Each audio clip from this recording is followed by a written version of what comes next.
নমস্কার বন্ধুরা, সিরিয়ালের সাতকাহন চ্যানেলে আপনাদের স্বাগত জানাই। চলে এসেছি তারে ধরি ধরি মনে করি সাতকাহন নিয়ে। দেখা যাচ্ছে যে ওই বিশাখা বলছে রূপকে, যে মানে দিতিকে, যে দাঁড়াও আমি তোমার ওষুধটা দিয়ে দিই। দিতি বড় বড় করছে, কিছু খায়নি, খালি পেটে ওষুধ খাওয়াচ্ছে। নিয়ে তারপরে এদিকে ও বলছে যাই দেখি তো ভাই, আমি অরুণাবদাকে তো ফোন করেছিল দাদা ভাই, তো আমি অরুণাবদার নম্বরটা, তো ওষুধগুলো কেমন করে দিব, দাদা ভাই তো দাদুর রুমে আছে। এই করে ও কল লিস্টে দেখছে তো অরুণাবের নম্বরই নেই। তা করতে গোরা এসছে, বলছে রূপ, তারপরে দেখছে বিশাখা ওর দিকে অদ্ভুতভাবে তাকিয়ে আছে। তারপরে বলছে কী হয়েছে, কি হলো বিশাখা? বিশাখা ওকে হাত ধরে টেনে নিয়ে হলো, কী হয়েছে নিয়ে বাইরে নিয়ে এলো। আর রূপ তখন শুয়ে গেল। নিয়ে বলছে যে দাদা ভাই একটা কথা বল, তুই অরুণাবদাকে ফোন করেছিলি তো অরুণাবদার কল লিস্টে কেন নামটা নেই? তখন বলছে যে শুন, অরুণাভ ওটিতে আছে, তুই ঠিক ধরেছিস, আমি ফোনটা করিনি ওকে, ওটিতে ছিল। আর আমাকে আগেই বলে দিয়েছিল যে রূপ যখন এমনি অদ্ভুত আচরণ করবে, তো বাড়ির লোক যাতে না ভয় পায়, সেই জন্য মিথ্যায় অরুণাবদাকে কল করা অভিনয় করেছিলাম। বলে ও আচ্ছা দাদা ভাই, তুই আমাকে ভুল বুঝিস না, আমি সন্দেহ হয়েছিল তাই ক্ষমা টমা চেয়ে চলে গেল বিশাখা। এদিকে দেখা যাচ্ছে সন্ধ্যাবেলায় ওদের সেই আরতি হচ্ছে, সেই গান হচ্ছে, আরতি গান নিয়ে, কিন্তু রূপ কিন্তু আসেনি। তারপরে ওরা যখন গান করছে, যখন ভজন কীর্তন হয়ে গেল, তখন ওই বড় জাটা বলছে রূপের যে দেখো কেমন, রূপ কিন্তু এলো না। আর এদিকে কুন্তলিনী নিজের বাবাকে বলছে, বাবা যাই হোক, এই দিদি হতে পারে না। তখন ওর বাবা বলছে কি বলছিস তুই? বলছে বাবা শোনো না, ওর আচরণগুলো শুনো। বলছে শুন কুন্তল, তোর আমি অনেক করেছি, এখন আর আমি আমার বড় মেয়ের সম্বন্ধে আমি কিচ্ছু শুনতে চাই না, আমার রূপের নিয়ে একদম কিছু বলিস না। বলছে বাবা দিদির খাদ্য অভ্যাসগুলো কী করে এত জলদি পাল্টে গেল বলো তো? ও বৈষ্ণব ঘরের মেয়ে, ও তো পনিরের কোপ্তা, কলার কোপ্তা এইগুলো পছন্দ করতো খেতে, ও মাছ মাংস কেন খেতে চাইছে বলো তো? কেউ এতটা পাল্টাতে পারে? তখন বলছে কি জানি, জলে থেকেছে সেই জন্যই হয়তো মাছ খেতে ইচ্ছে করছে। তুই কিন্তু একদম রূপের পেছনে পড়বি না, ওর রূপের নামে নিন্দে করবি না আমার কাছে। কুন্তল বলছে যাই বলো বাবা, দিদি হতে পারে না, এতটা বদল কখনো হতে পারে না। দিদি বলছে হ্যাঁ ঠিক আছে, তোকে আমি বলে দিচ্ছি, যদি কিছু তুই উল্টাপাল্টা কাজ করিস কুন্তল, তো মেয়ে বলে তোকে আমি রেয়াজ করব না। এই বলে ওর বাবা চলে গেল। কুন্তলও ছিল। তারপরে ওর বড় জাটা বলছে যে রূপের বড় যা, যে দেখো তো শুয়ে আছে, এখনও পর্যন্ত এলো না, ও ভজন মানে সন্ধ্যা আরতি করতেও এলো না। তোর মা বলছে ওর শরীরটা খারাপ আছে, সেই জন্যে শুয়ে আছে। বলছে শরীর খারাপ তো সন্ধ্যেবেলায় ঘুমাবে বাড়ির বউ, তো এটা তো অমঙ্গল হবে না। বলছে বড় বৌমা তুমি চুপ করে থাকো, ওর এখন শরীর ভালো নেই, ওর এখন ঘুমোনোটা জরুরি, আরতি করাটা জরুরি নয়। এদিকে রূপ কি করেছে, গোরার পার্সটা ভলেটটা নিয়ে বেরিয়ে গেছে, শাল ঢাকা নিয়ে মুখে। বলছে এইখানে তো আবার আমাকে এই বাড়ির বউ বলে চিনে, আর আমি বাইরে বেরোলে সবাই বলো, তা মুখ ঢাকা নিয়ে বেরিয়ে গেছে। বেরিয়ে গিয়ে যাচ্ছে। আর এদিকে গোরা যখন রুমে এসছে, তখন দেখছে রূপ নেই, ওর ভলেটটাও নেই। তখন ওর ব্যাগ মানে মানি ব্যাগটা আর কি, গোরা রূপ করে খুঁজে, এবার বাড়ির কাউকে জিজ্ঞেসও করতে পারে না। নিয়ে তারপরে এখন গোরাও বেরিয়েছে আর রূপ আগে যাচ্ছে। তারপরে রূপ একটা এগ রোলের দোকান দেখেছে, স্টল, ওইখানে নিয়ে এগ রোল খাচ্ছে। আর গোরা দেখছে ছি, গোরাও দেখেনি, বলছে মা ছি, বৈষ্ণব ঘরের, যাই হোক রূপের খাদ্যাভ্যাসটা তো পাল্টেনি।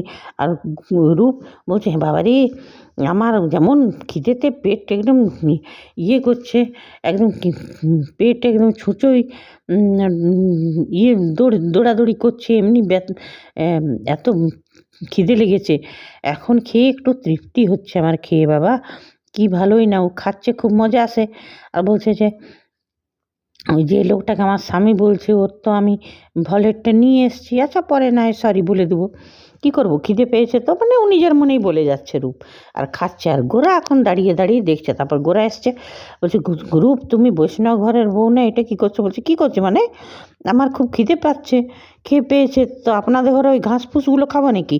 আমার এইটাই খেতে ভাল লাগছে, আমি এটাই খাবো। নিয়ে পরে বলছে না রূপ, তুমি বৈষ্ণব ঘরের বউ, বৈষ্ণব ঘরের মেয়ে, তুমি তো কখনো মাছ মাংস খাওনি, তাহলে কেন তুমি এইগুলো এগরোল কেন খাচ্ছ? বলছে দেখুন, আমি যদি কোনো দিন না খেতাম তাহলে তো আমার খেলে গা গুলিয়ে উঠতো। কই আমার তো গাল গুলিয়ে উঠছে না, আমি তো খুব তৃপ্তি সহকারে খাচ্ছি, করে কামড়ে কামড়ে খাচ্ছে। তখন গোরা ওর হাত থেকে ওই রোলটা ফেলে দিল, তারপরে ওকে টেনে নিয়ে গেল। কোথায় নিয়ে যাচ্ছেন, কোথায় নিয়ে যাচ্ছেন? নিয়ে তারপরে এক জায়গাতে ওরা বসলো, চাতালের মতন ছিল, ওইখানে বসলো। বলছে দেখো রূপ, তুমি বৈষ্ণব ঘরের মেয়ে, তুমি এসব কখনো খাওনি, তোমাকে কত সবাই ভালোবাসে, দেখো তুমি ছিলে না তো সবাই কত দুঃখে ছিল, আর তুমি ফিরে এলে তো সবাই কত আনন্দে। এর এর থেকে বড় কি তোমার খাওয়াটা কি বড় হলো? দেখো তোমাকে পেয়ে সবাই খুশি, এখন যে তুমি বেরিয়ে এসছো সবাই কত চিন্তা করছে, তো তুমি একটু বুঝবার চেষ্টা করো। তারপরে গঙ্গা জল এনে বলছে এইটা দিয়ে স্নান করো। বলছে এই ঠান্ডাতে আমি শীতের রাতে স্নান করব? বলছে তো তোমাকে তো শুদ্ধ হতেই হবে, তুমি আঁশ ছুঁয়েছ, আমাদের বৈষ্ণবদের তো আঁশ চলে না। তখন বলছে না না আমি গোরা যখন অনেক বুঝালো তখন বললো ঠিক আছে, নিয়ে রূপের মাথায় জল ঢেলিল, গঙ্গা জলটা। তখন বলছে আরে বাবা রে, মরে যাবো মরে যাবো, মানে বেচারি ঠান্ডাতে। গোরা তখন ওর মুখে হাত দিয়ে নিজেও মাথায় ঢাললো। বলছে আপনি কেন তাহলে ঢালছেন? তখন বলছে আমিও তো আঁশ ছুঁয়েছি।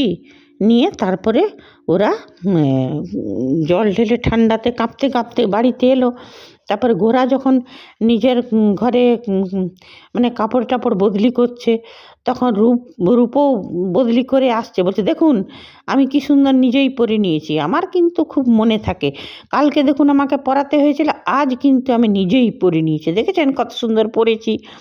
তা করতেই ওই গোরার মা আর তারপরে গোরার কাকিমা ওরা এলো। বলছে যে তোরা এইখানে আছিস? বলছে হ্যাঁ। বলছে আমি কিছুক্ষণ আগে তো ওর কাকিমাটা বললাম দেখ তোরা ছিলিস না, কোথায় ছিলিস? ওরা চুপ করে আছে। হ্যাঁ বলছে নিয়ে তারপরে আজকে তো এতটাই দেখেলো, কালকে দেখবো নেক্সট এপিসোডে কি হচ্ছে। তবে হ্যাঁ হ্যাঁ, এক জায়গায় একবার দেখিয়েছিল পুলস্তকে, পুলস্ত ওই ইয়েটাকে ফোন করেছিল, ওই দীপক, ওই সুপারি কিলারটাকে। তো সুপারি কিলারটা বললো যে দেখুন নবদ্বীপে অনেক গোরাচাঁদ আছে, আর অনেক গোরাচাঁদ গোস্বামী আছে, আর অনেকে সব বৈষ্ণবেই আছে, আর সবাই গলায় কণ্ঠীর মালা পরে, তুলসীর মালা পরে, আর ওরা অনেকে কলকাতায় চাকরিও করে। তবে পার্টিকুলার ওই যে গোরাচাঁদ তার আমি সব কিছু ডিটেলস দেখেছি, কাল তক খবর পেয়ে যাবেন। পুলস্ত বলছে অদিতিয়া আমি আসছি, তোমাকে চিরতরে ঘুম পাড়ানোর জন্যে আমি আসছি। তো সেটাই এইবারে দেখা যাক যে যখন পুলস্ত আসবে তখন কি পুলস্তকে চিনতে পারবে, নাকি নিজেকে বলে দিবে যে আমি এই অদিতিয়া। এখন কি হতে চলেছে সেটাই দেখার। তবে হ্যাঁ আমরা চাইবো যে অদিতিয়া যেমন রূপ হয়ে কিছুদিন থাকে, যখন গোরাচাঁদের ওপর মন বসে যায়, মন পড়ে যায়, তারপরে যেমন আস্তে আস্তে স্মৃতি ফিরে আসে, তখন ও নিজেকে পুরোপুরি বৈষ্ণব ধর্মেই বদলে নেয়, আর গোরাচাঁদের বাড়িতেই থেকে যায়। আমরা এটাই চাইবো। আর রূপ আর গোরাচাঁদ তো আগেকার জন্মেই তো ওরা ছিল একে অপরের পূরক। তো যখন ওরা তো পুড়িয়ে মারা হয়েছিল, তো ওদের অতৃপ্ত আত্মা এই জন্মে মিলন তো হবেই নিশ্চয়। তো কখন হবে সেটাই দেখার। ঠিক আছে বন্ধুরা, আজ এতটাই, আবার চলে আসবো তারে ধরি মনে করি সাতকাহন নিয়ে। ধন্যবাদ, বাই।